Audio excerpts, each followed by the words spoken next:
Hey guys, this is Aris. Wala ba kayong mga kamay dyan? Welcome to my YouTube channel guys. Excited ako just because meron na naman tayong another client build kung saan ito yung mga component na gagamitin natin.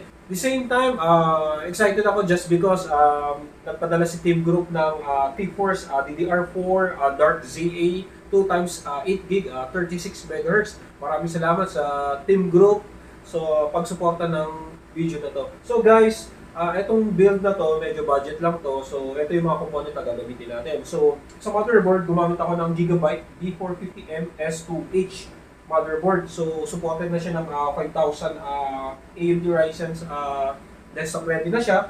So, ang processor na gagamitin natin na Amd Ryzen 5 5500.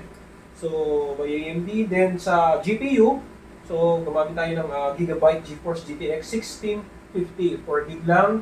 Then, sa power supply, Huntkey GS500 500 watts, 80 plus, white rated. Then, yun nga, sa memory, T-Fore's DARKZA DDR4. So, DDR gaming memory na siya. So, by Teamgroup. So, 36 MHz yung gagamitin natin right now.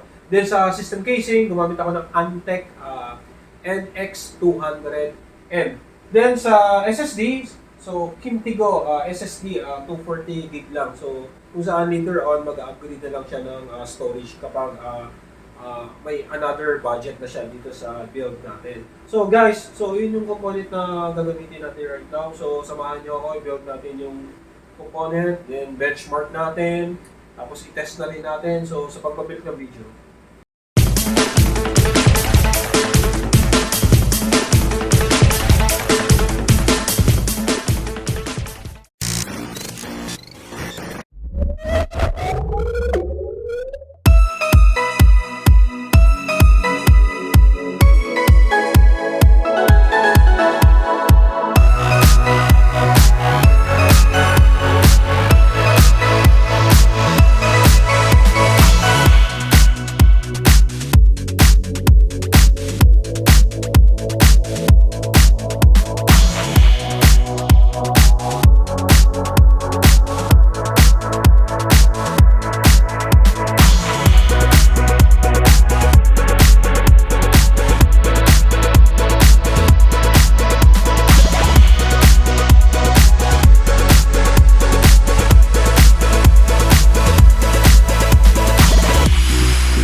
then guys, maraming salamat sa Teamgroup Philippians para dito sa T-Fore DARKZA 16GB kit memory para dito sa video vlog natin.